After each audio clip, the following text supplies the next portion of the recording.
तो hello guys, welcome back to our channel. तो BA study पर आपका फिर से स्वागत है। तो जैसा कि आप जानते हैं, हम यहाँ पर बीए फर्स्ट सेमेस्टर की ज्योग्राफी का कंप्लीट सिलेबस करा रहे हैं, जिसमें कि अभी हमारा इंसोलेशन एंड टेम्परेचर चैप्टर चल रहा है, जिसमें हमने इंसोलेशन को अच्छे से समझा कि क्या होती है इंसोलेशन। इंसोलेशन को टर्म यहाँ से आई है इनकमिंग सोलर रेडिएशन से। तो हमने अच्छे से डिस्कस किया इसको कि जो अर्थ के सरफेस पे सनलाइट आती है उसी को हम इंसोलेशन बोलते हैं। तो इंसोलेशन को अच्छे से समझ लिया। हमने ये भी देखा इंसोलेशन कहीं पर ज़्यादा कहीं पर कम होती है। जिस बच्चों ने अगर उस वीडियो को नहीं देखा है तो हमारे चैनल पर जाकर विजिट कर कर देख सकता है। वहाँ पर अच्छे से हमने इंसोलेशन की बात की गई है। अब यहाँ पर हम टेम्परेचर की बात करेंगे। सबसे पहले इंसोलेशन को हमने ये समझा था कि कहीं पर ज़्यादा कहीं पर कम आती है, जिसकी वजह से हमारा टेम्परेचर भी कहीं पर ज़्यादा कहीं पर कम होता है, यही समझा था। ऐसे इंसोलेशन के भी कुछ फैक्टर्स होते हैं जिनकी वजह से वो क्या कहीं पर कम कहीं पर ज्यादा होता है। ऐसे ही टेम्परेचर के भी कुछ फैक्टर्स होते हैं जिनके बारे में हमने लास्ट वीडियो में बात की है। तो आज हम बात करेंगे उसके आगे की, यानी कि टेम्परेचर को तो हमने पहले भी समझ लिया था लास्ट वीडियो में कि टेम्परेचर होता क्या है। टेम्परेचर हमने ये जाना था, टेम्परेचर के एक यूनिट होती है जिसको गर्म या ठंडी चीजों को जानने के लिए मेजर किया जाता है, या मापने के लिए मेजर की जाती है।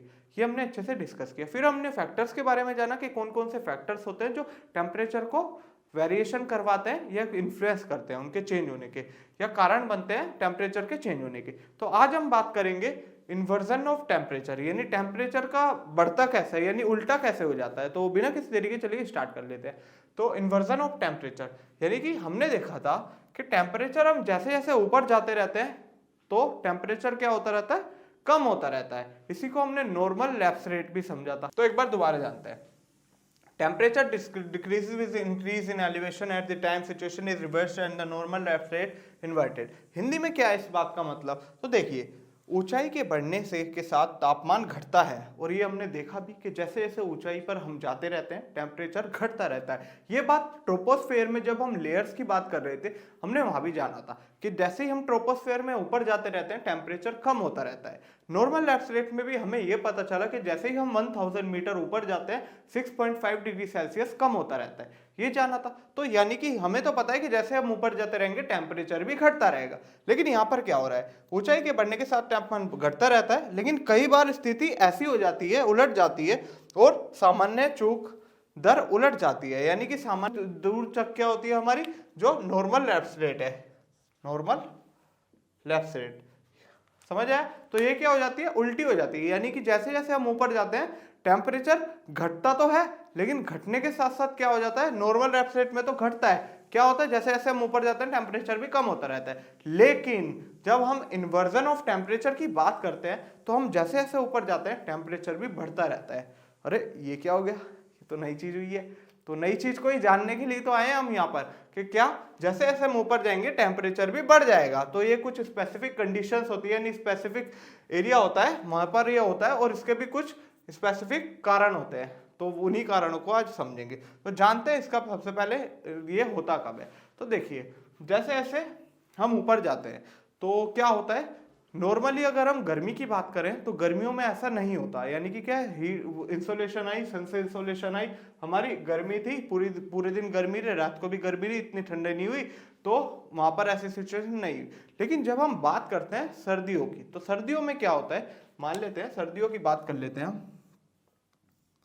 यहाँ पर इंसोलेशन आएगी हमारी, जा चुके यहाँ से, ये हमारी नॉर्मल अर्थ का सरफेस है, यहाँ पर चेन टू खड़ा कर दिया हमने। तो क्या होता है, सर्दियों के टाइम की बात बता रहा हूँ, यहाँ से इंसोलेशन आई, ठीक है, इंसोलेशन ये गर्म हो गई, गर्म हो गई, तो यानी कि अर्थ का सरफेस गर्म हो गया, ठीक है, गर्म हो गया, समझ गए।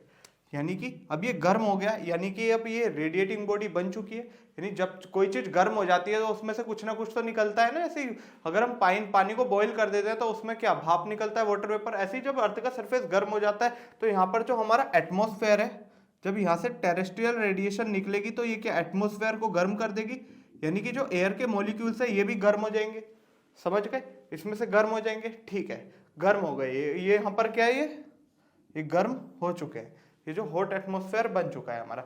लेकिन अब क्या होगा सर्दी के टाइम, अब ये चला गया, अब ये चला गया, यानी कि रात हो गई। अब कौन आ गए, चंदा मामा आ गए, चंदा मामा आ गए। अब क्या होगा, ये गर्म भाप ऊपर उठने लगेगी। अब ये क्या होगी, अर्थ का सरफेस हमने जाना है कि जो हमारा क्या होती है, अर्थ होती है वो जल्दी गर्म हो जाती है, जल्दी ठंड हो जाती है।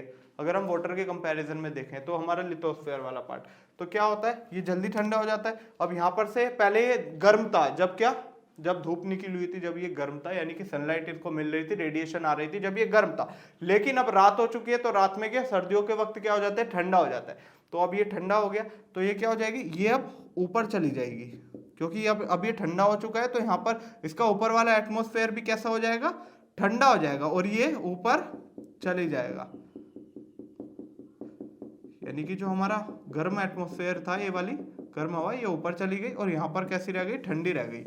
तो अब देखिए, अब यहाँ पर क्या हो गया, अब जैसे कि हम ऊपर जाते रहेंगे तो यहाँ पर ठंडी, फिर और ऊपर जाएंगे टेम्परेचर गर्म गर्म गर्म गर्म। तो ये ऐसी कंडीशन होती है, ये सर्दियों के समय में ज्यादा देखने को मिलती है हमें, कि जैसे ही क्या होती है, हम यहाँ पर ऊपर जाते रहेंगे, अब टेम्परेचर भी बढ़ता रहेगा। तो ये इसी को बोलते हैं हम इन्वर्जन ऑफ टेम्परेचर।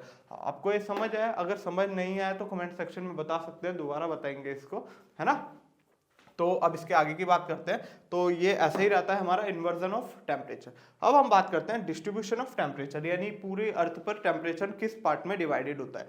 तो इसको हम आइसोथर्म्स से समझेंगे। आइसोथर्म्स क्या होती है, आइसोथर्म्स को समझ लेते हैं पहले। देखो, the isotherms are lines joining places having equal temperature. Hindi में बात करें, समतापी रेखा बोलते हैं इसको। क्या बोलते हैं, समतापी रेखाएं। इसका मतलब क्या होता है, समान तापमान वाले स्थान को मिलाने वाली रेखा। यानी कि जो स्थान, जिस स्थान पे टेम्परेचर इक्वल रहता है, वहां पर से एक लाइन ड्रॉ करते रहते हैं। जैसे कि अगर यहाँ पर हम बात करें, ये बना रखी है मैंने, तो यहाँ पर 20 डिग्री सेल्सियस ली हुई है। तो ये क्या है, ये एक लाइन है, इमेजिनरी लाइन है। अब ये वहां से जा रही है, उस पार्ट से जा रही है जहां पर 20 डिग्री सेल्सियस टेम्परेचर है। यानी कि क्या, ये ऐसी लाइन है जहां पर जितना टेम्परेचर होगा, ये लाइन वहीं से निकल जाएगी। यानी कि अब ये पूरी लाइन किस एरिया को दिखा रही है, जहां जहां से जा रही है वहां पर टेम्परेचर कितना होगा, 20 डिग्री सेल्सियस। तो यही होती है हमारी समतापी रेखा। समझ में आया, यानी आइसोथर्म्स। तो इसमें क्या होता है, देखो, इसमें सिर्फ सिंपल सा वो होता है कि जैसे जैसे हमारा इक्वेटर से अगर हम ऊपर जाते रहते हैं, यहाँ पर कुछ मैप बनाया मैंने थोड़ा, है ना, एग्जाम्पल के लिए, कि यहाँ पर इक्वेटर से जैसे जैसे हम ऊपर की तरफ जाते रहते हैं तो टेम्परेचर भी हमारा कम होता रहता है। और ऐसे ही क्या, जब हम इक्वेटर से नीचे की ओर जाते रहते हैं, यहाँ भी टेम्परेचर कम होता रहता है। तो इसमें यही था हमारे डिस्ट्रीब्यूशन ऑफ टेम्परेचर में, क्या कि जैसे हम इक्वेटर से ऊपर की ओर बढ़ते जाएंगे टेम्परेचर कम होता जाएगा, और जैसे ही हम नीचे की ओर जाते रहेंगे वहां भी टेम्परेचर कम होता रहेगा। समझ में आया। और ये क्या, लैटिट्यूड्स की फॉर्म में लाइंस बना रखी होती है, यहाँ पर से हमें पता चलता है, और ये एक दूसरे के पैरेलल होती है। यहाँ पर हमें पता चल जाता है कि जो हमारा नॉर्दर्न हेमिस्फीयर में है वहाँ टेम्परेचर बढ़ता रहता है ना, और साउदर्न हेमिस्फीयर में भी टेम्परेचर घटता रहता है। यानी कि क्या, जैसे कि इक्वेटर से अगर हम ऊपर की तरफ जाते रहेंगे वहां भी टेम्परेचर हमारा कम होता रहेगा, और इक्वेटर से नीचे की तरफ जाते रहेंगे यानी साउदर्न हेमिस्फीयर में, वहां भी टेम्परेचर कम होता रहेगा। तो यही हमारा डिस्ट्रीब्यूशन ऑफ टेम्परेचर होता है। समझ में आया। तो टेम्परेचर आज की वीडियो में हमारा यहीं पर खत्म होता है। तो अगर आपको वीडियो अच्छी लगी हो तो लाइक करें, चैनल को सब्सक्राइब करें। Thank you so much.